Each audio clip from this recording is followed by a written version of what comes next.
efilist video. Yay! Anyway, on antinatalism, which is sort of a problem. That I guess it's perceived that this argument has to be made in stages or something. So first you have to get people to get over the whole human thing, and then they have to get over the whole life thing. Living things are just little need monsters that are a GI tract, with a little bit of radar. There's nothing else happening. They're just little feeding machines. And, there's all this, the dark side, the pain and suffering that, people don't think much of, don't take much account for, because it's not happening to them, quite obviously. Anyway, the lovely Dee and Mike did a room, so I watched the first 33 minutes, so I thought I would opine on just some strategic kind of nonsense and, whatever, just some perspective issues on making the argument, which really doesn't have much about making arguments. That's not really what the problem is in terms of debate with humans in general, because they're unreceptive to logic. Clearly. Most of the world is religious. It's the silliest of fables. I mean, just a silly story. The God who sat around forever doing absolutely nothing, all of a sudden decided, I need to abuse some organisms. Yeah, I need to threaten them with damnation in hell if they don't do exactly what I tell them to do, even though I give them desires to do exactly what I'm telling them not to do. Yeah, that took forever to think up. That brilliant idea. I'll give them the desire to do things exactly the opposite of what I intend for them to do. And then I'll punish the fuck out of them if they don't meet up to my standards of deprivation and doing without. Oh, that makes sense. No. So, I mean, if this is the human condition, if something is dumb, an idea like God is so stuck in people's heads, yes, it's going to be difficult to have a conversation with human beings and help them understand anything.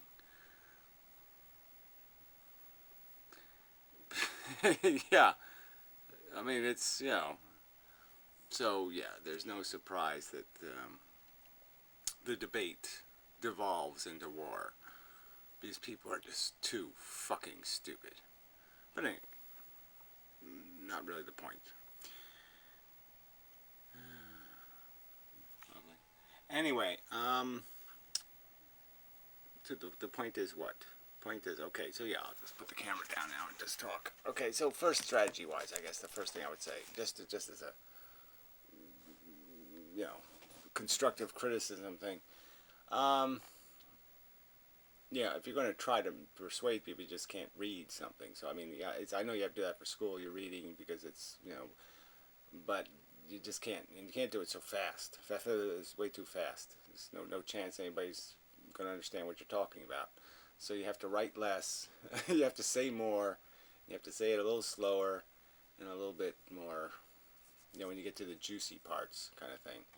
And, yeah, some statistics okay, but I wouldn't, you got to be, no, I don't know how much point there is, and just generalize about the numbers is fine, I think, in most cases to get the point across, but who knows? Like I said, there's no way to get the point across.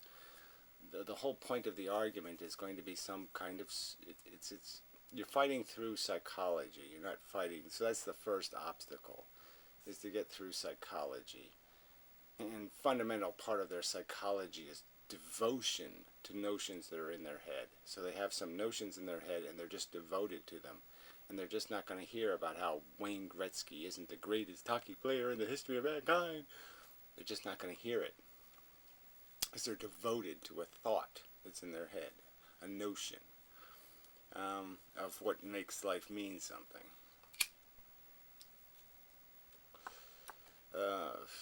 Bullshit is all you can say. People are sheeple, just a fact. And yeah, the real way strategically to win the war is just to get the head sheep, to point them in the right way, or get the wolves to, you know, cooperate in sending them over the cliff, like the lemmings that they are. Um, the fact that most people won't understand ever what their life was is just the truth. And there'll be a few people, maybe Aristotelian types, smart people, who will sit there and say, how the fuck couldn't these idiots figure this one out? What the hell's wrong with people? Why so stupid? Just, the way it is. So, you can just ask simple questions. You just say, look, what makes life worth it? Feelings. Oh, I had some good feelings. Yeah, I won the lottery. What are people living for? Are they living for something realistically they're going to attain? Are they living for something they're no chance in hell, but they're just hoping, living on hope? And the hope of what? The hope of what? Like I say, even if you win, you lose. Winning, doesn't that just come with problems? Doesn't that come with the responsibility to make the most out of the victory? So you win the Olympics. What have you accomplished? You made a bunch of losers.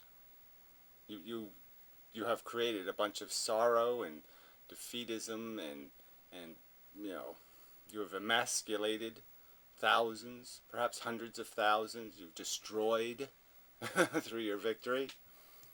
It's it is metaphorical to a gladiator war, and that's all you people are doing. You're just voting for a gladiator war. You're voting for some stupid contest where we just eviscerate each other. We just watch each other's guts fall out to declare somebody better than everybody else, and to stand on top of a big pile of guts and say, I win, and be happy for 49 seconds, and then start looking for the next contest where they can prove they're the best.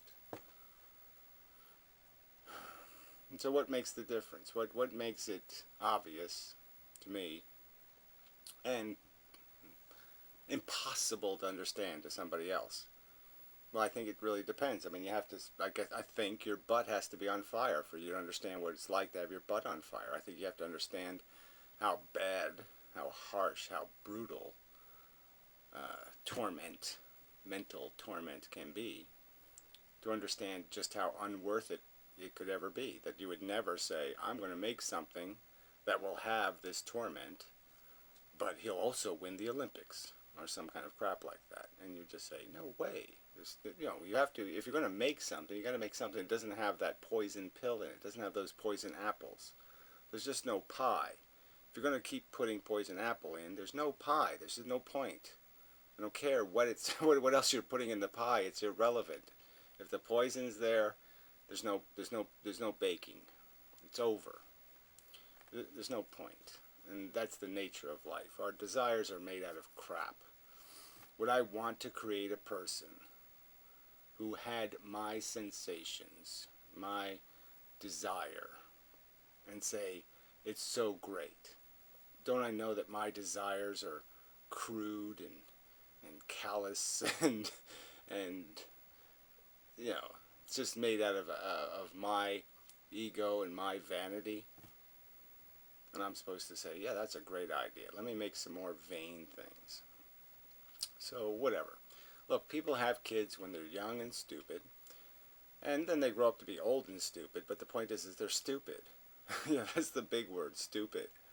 And so how do you make people unstupid, uncautious, because they have experienced it? I mean, you can use examples. I didn't become a rational driver until I had a couple of irrational accidents. No problem. Never killed anybody. Didn't have to kill anybody to learn. All I had to do was realize, hey, my standards of safe driving aren't high enough because I allowed an accident to happen. And having the accident, it's just so right in your face. You fail. I mean, failure is just written all over it when you look at the end result. Hey, the end result is, what a fucking mess.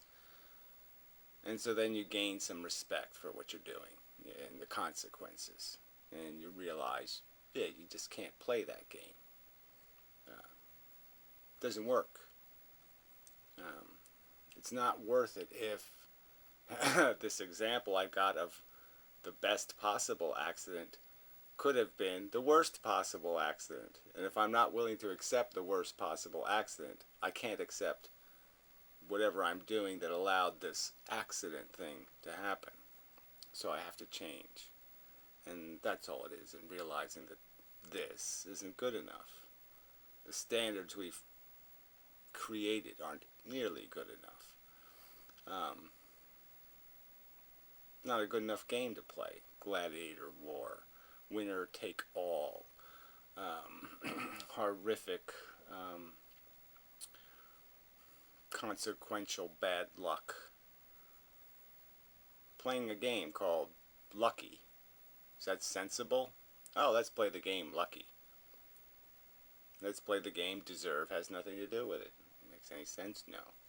So anyway, but this is just the human problem, right? We get caught up in this whole idea of what it is to be an emotional human, living off of a competitive nature. And that's all that's taking place here. I mean, there's really nothing else you can find but our competitive obsession. I'm going to have another cigarette just because I like it. I'm running out.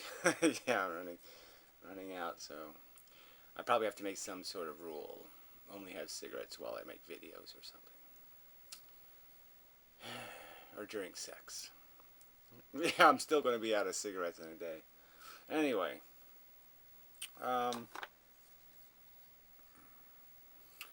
Dreams. Anyway. Yeah, so that's splendor, and that's all there is. There's this little splendor moments. Splendid splendor.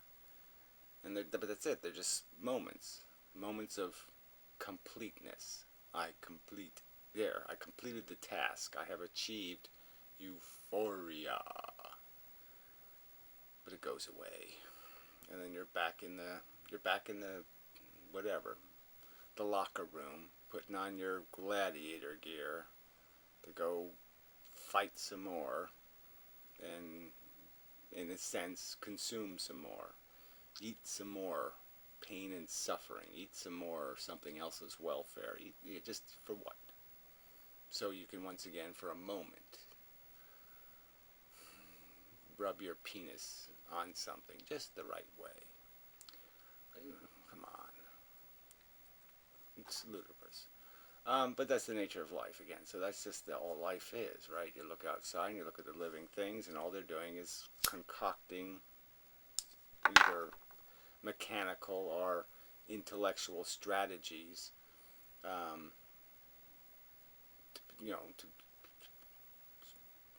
so they can feel comfort, so they can find peace of mind and body, so they can get their moment of euphoria.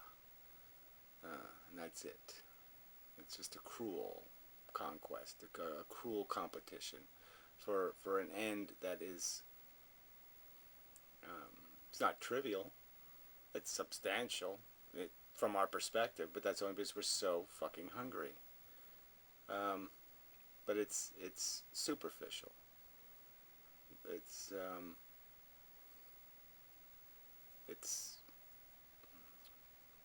weak, transparent. It's unsubstantive as a victory. I win is not a very good statement. So, again, why do people vote for it? Well, because they don't live the whole life. They don't feel, they don't get to the points in life early enough where they get bitten hard and they get some sense of just how bad this can be, this game we're playing. And I suppose if they do, they somehow write it off as, oh, well, that'll never happen again, or something like that. But just the idea that imposing, that even that sense, like, would I impose the worst day of my life on someone else? Could I actually do it to preserve my life? So to have 10 more years, I have the choice. I could just, to have 10 more years of playing the game, all I have to do is impose the worst day of my life on someone else. Now, I guess the average person would say, that's okay. I don't mind doing that. I don't mind taking somebody who is going to have a wonderful day at the pool and instead give them the worst day of their life so I can live 10 more years. To me, that illustration just spells it out, right? It says, fuck no, I wouldn't do that.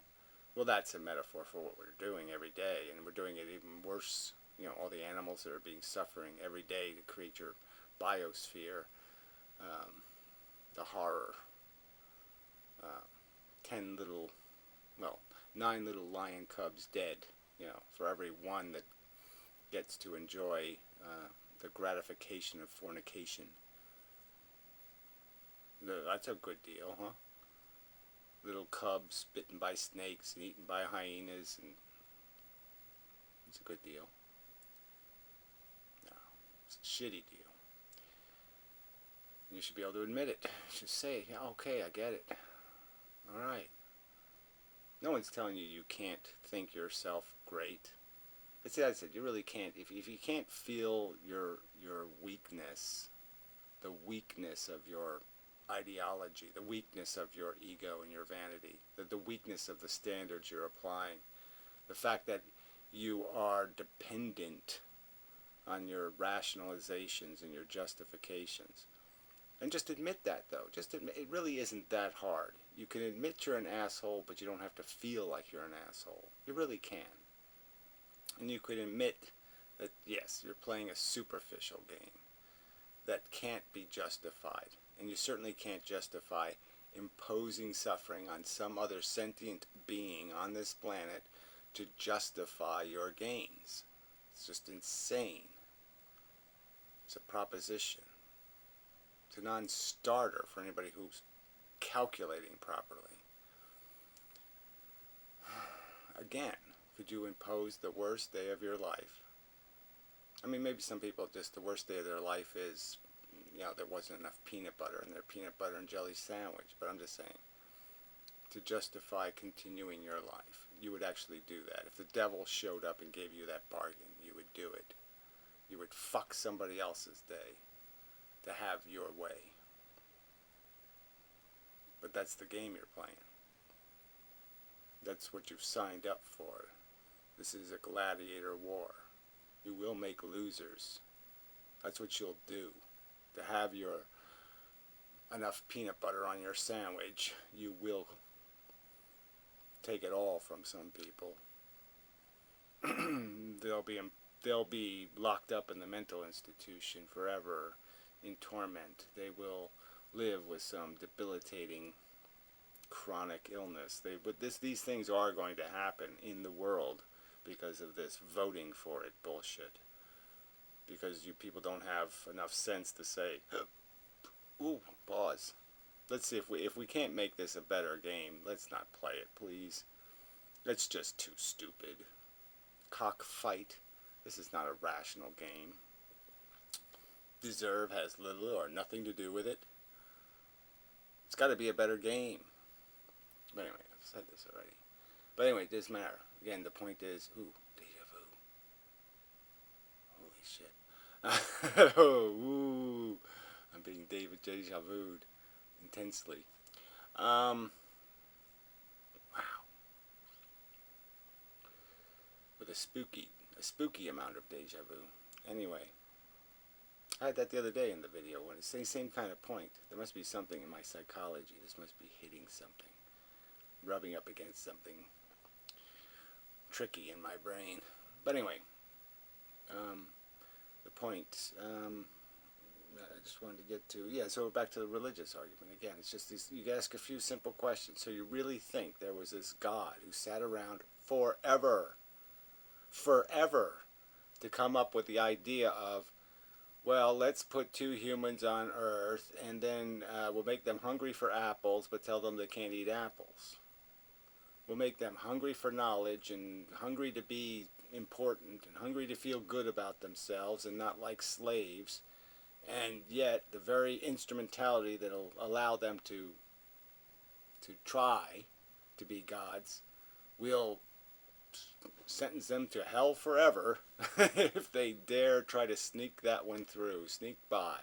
If they try to break that rule, you're not allowed to be a god. I mean, what a brilliant idea. I'm going to create something, say you're inferior, rub it in your nose, you're just my servants, um, and then walk away and say, they're not going to throw fucking watermelons at my fucking head? Come on.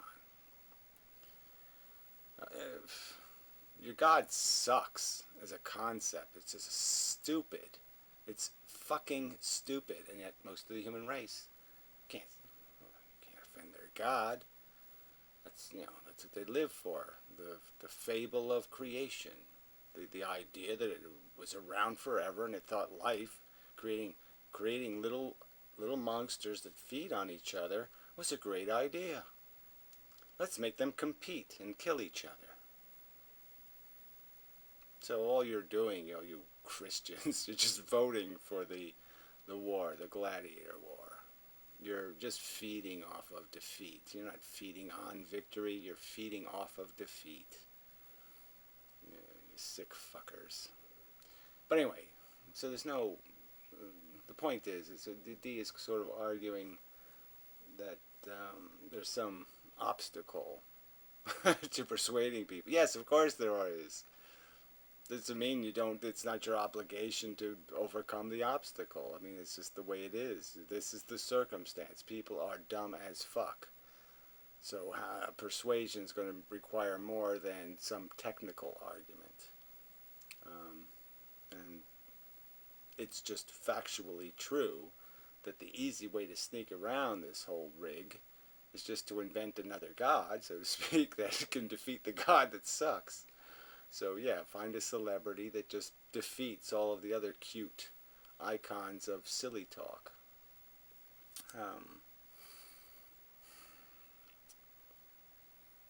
I think you can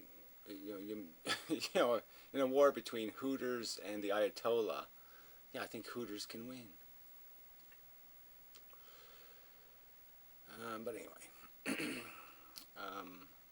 But most of it is going to be some kind of story. People are living a narrative. They think they're doing something and they're getting somewhere and they're winning. So you have to kind of just write the story for them and explain that this is your story. But the stories that are going to keep being written are going to be very different than your little personal story. And there's playing the story game if some of the stories end with, and then I was gutted like a fish and, watched my innards spill out on the ground. No.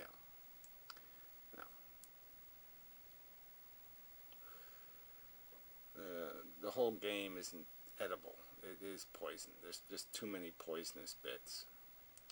And you're playing with stuff that can't be played. They just can't be part of the game once again. There's no... If you put it in real board games, you wouldn't play the fucking board. Oh, your arm has to get hacked off.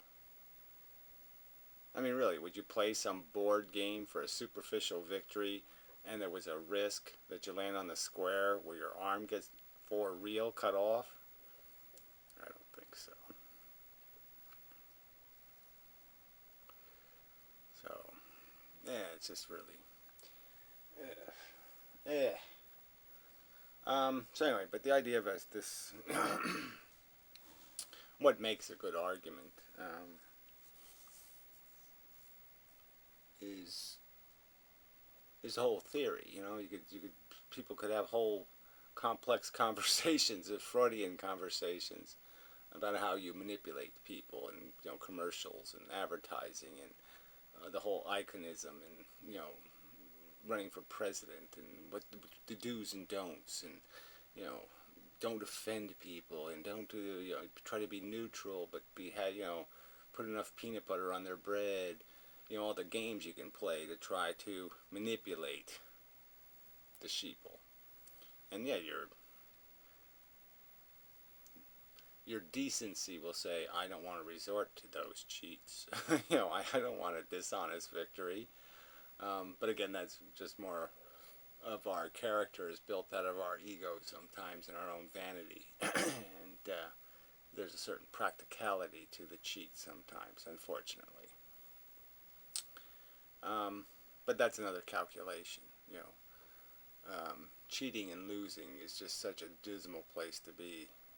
Oh, I cheated and I lost. Wow. That really makes me a loser. That's being a double loser. So you kind of don't want to risk that one. It's a practical fact. And sadly, winning is everything in terms of the significance of the game we're playing. If we were playing a game that didn't matter, then you just say winning doesn't mean anything, and that's the game of life itself. Who has the broken leg kind of argument just doesn't matter. Artificially deciding which one of us gets the gold medal, who cares? There's a happy guy, and then there's a bunch of sad people who lose. That's the equation. The equation doesn't get better because it's you that's the winner. It's the same fucking stupid equation. And that just shouldn't be that hard to understand, that there's more seats on the loser bench than there are podiums for the winner to stand on. And that very fact is reason for rational people to say, you don't play Suffocate in the Swamp as a game, and because one person doesn't suffocate. 1 in 10. Stupid. And again, this is all about, if people were smarter, they could project their life into the future, and they could realize, oh, I'm going to have some kind of choking death. And if I'm lucky to live a long life, which is supposed to be super cool, yes, I'm likely to have many adventures coming very close to choking death, where I don't quite choke to death. I almost choke to death, but don't quite choke to death. And that'll be fun. I can survive a few choking death scenarios without choking death until I finally choking death. A rational person can say, yeah, I can, okay. All right, I'm young, I'm horny, I'm cute and pretty. I can understand that, that isn't always going to be true. And I'm going to have to live life on the, ooh, you be fat and ugly bench. On the place where you don't have any medals anymore. There's no shiny shit. And you're just a blight, a lump, a forgotten blob of crap, a useless pile of uninteresting tissue. It doesn't take much imagination to realize that's how life works. That's the game you're in. But people delude themselves. I could admit that I did in a way. I said, I'm not going to live to be 30. Who cares? What I did. So, yeah, bad guess at the truth. So, but again, it's just rationalizations people use. So really, there's not much we're saying here. The argument is basically one of these arguments about desire. And so people don't think having children is a molestation. Oh, I didn't molest the kid. I never played with its willy. But you're doing the same thing as a child molester. You're using the child as something to gain your gratification. You're having kids because your life isn't important enough until you create something that you can manipulate. And even if you're going to say, oh, I'm going to make it president of the United States, or it's going to have a great life, and it's not going to get cancer when it's 10 years, and it's going to have all these fun little adventures. Deluded thinking. You look at the average human being, and you look at the average statistics, and your kid's going to be fat and kind of dumb and stupid and useless. A bureaucrat of some kind. Bravo. Yeah, no, that's not an accomplishment. And again, if you're doing it just because you want to viscerally live off something else's existence, you need it. You need something to occupy your time doing. I need somebody to make cookies for, because that's what I'm good at. And so I'll make something that likes to eat cookies so I can feed it cookies. You don't understand how that's the same exact shit that's going on in the head of the molester? He doesn't want to do any harm. He just wants to get some gratification. Yeah. So, yeah. And there's no rational reason, again, to create some version of myself that isn't me, some kind of idea of me that can go out and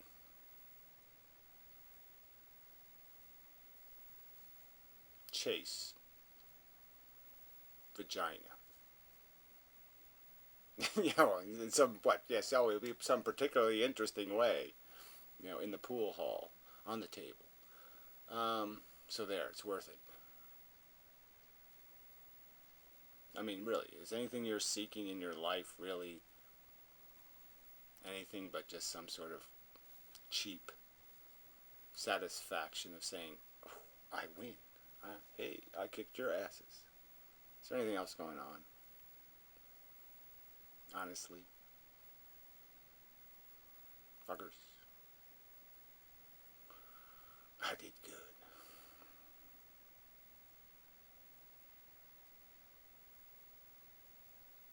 Yeah, pretty much, right? Well, I mean, you have to reduce it to the idea of the quality, of your gratification. But that's what it comes down to. Is you're just looking for some hot chick, right? And so I should just invent something like myself that's just chasing tail.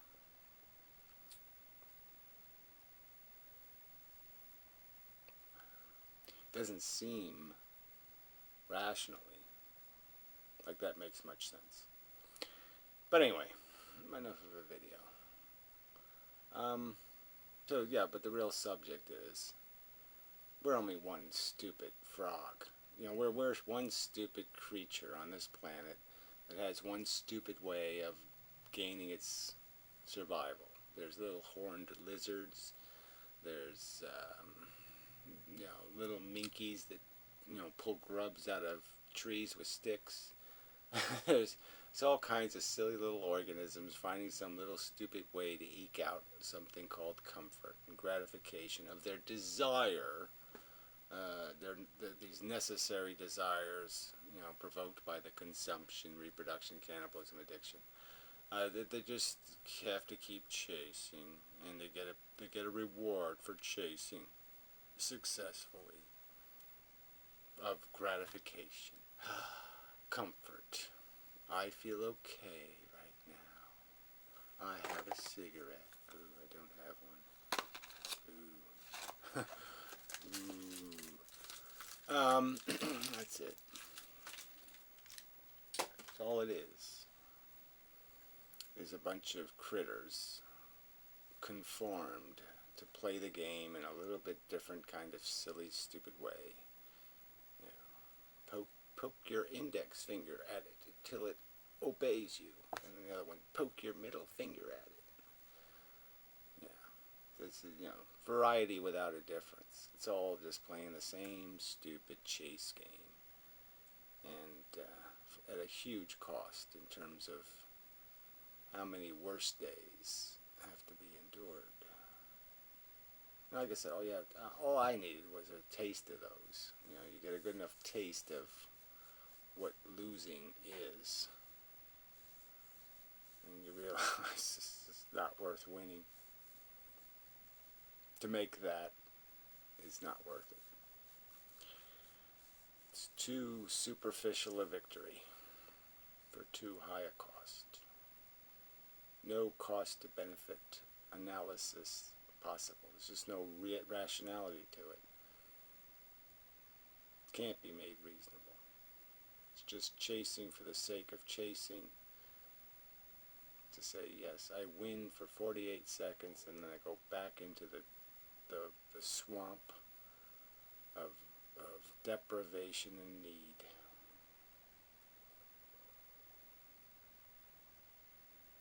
Bad idea. Anyway, but do you have to, again, rationality doesn't have much to do with human perspective because it's always been tainted by this idea of God and the idea that life was an intentional creation, not a consequence or byproduct of mechanical process. And therefore, it's not seen on a rational billboard. It's seen on a background that makes it possible for the blood to disappear into the background, and all they see is the good bits. And they don't recognize just how catastrophic the failure is. No, but enough said. Pretty much. So anyway, good. Keep trying. That's all we could do. Um, yeah. But I think people can understand. I just think you need the right metaphors. You gotta conform it into a religion they can understand. That's what all philosophy is to most people. It's just some sort of story. So you have to make it a metaphorical story where they get it. And I think Old Fan has done a good job with her efilist movie. It's a good blueprint of the form argument sometimes needs to take for it to create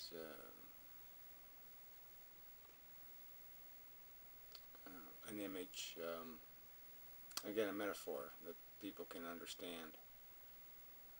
It's like I could compare sports to a soap opera, and I could say that most people caught up in sports aren't any better than some kind of silly person caught up in watching a serial on TV and just, oh, I hope Agnes finally gets to enter her pie in the contest and win, or get fucked by Doctor Who's it. But whatever, the whole. But they're just vicariously living for fictitious characters.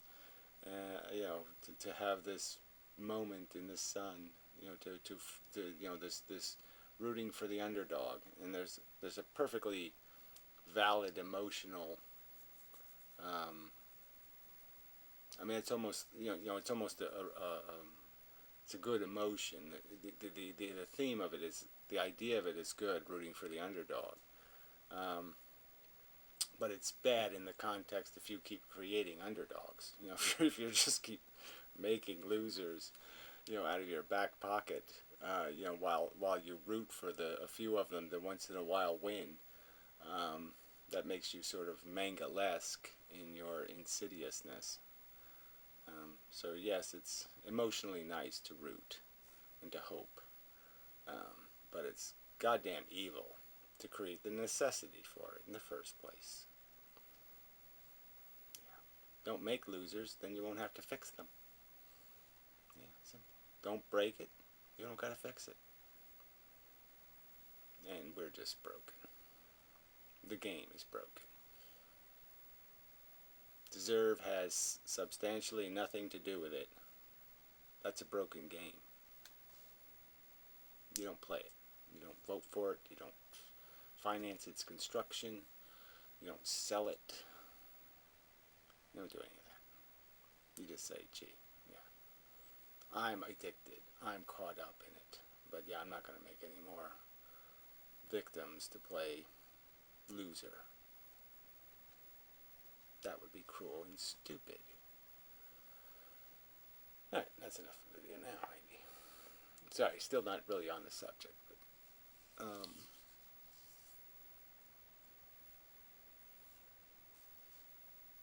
any conversation is good, I guess. It has the themes in it somewhere. So yeah, the idea is to find the little magic bullets. But I guess that's the argument. They're there. They're there to be found.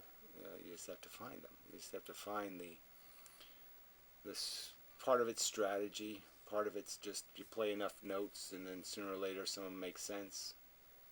I don't know. Some of it's luck. Whatever it's going to be, we either do it or we don't. We either suddenly do or do not do. We either succeed or we lose. I'm not saying that there's no strategy involved. It's all just a matter of it will happen. That won't happen either. But it's hard to form a strategy when you're fighting something so that has so little shape. And that, well, it says it has a shape. We know that propaganda works, lies work, bullshit works, iconism works. Lots of silly things work on painting it the right color works. We know a lot of silly things work in selling. But we also know that there's just such a drop in integrity in resorting to gimmicks that, that also makes it difficult to be that maniacal, to apply the very thing you despise.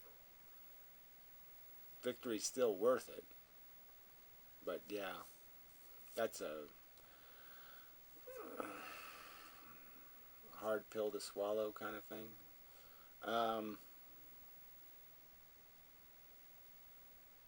The job of the janitor is to clean it up, and if he has to use a solvent to do that, well, that's what he does. Anyway, some metaphor like that. Yeah, you have to do what you have to do. Yeah, to win. Winning is important in this circumstance. It matters. The assholes winning is bad. So you have to stop that from happening. But what we resort to do that, it's just hard to advocate for. Just fool them. Damn. I don't want to do that. But anyway, until next time, be insincere. Just be insidiously charming and lovable and fool them into trusting you. Or some kind of shit like that. Fuck that. Yeah, but it's probably the way to go. Anyway, it's just the inevitable conundrums of a sloppy game. Is the fact that you have difficult to win circumstances. Places where victory will require compromises, and those compromises can be substantial losses. Where whatever victory you're going to get is going to be overcome by how much you had to compromise to win. Yeah, that kind of thing. But anyway, life is stupid. Don't vote for it. Enough of a video. Till next time and such.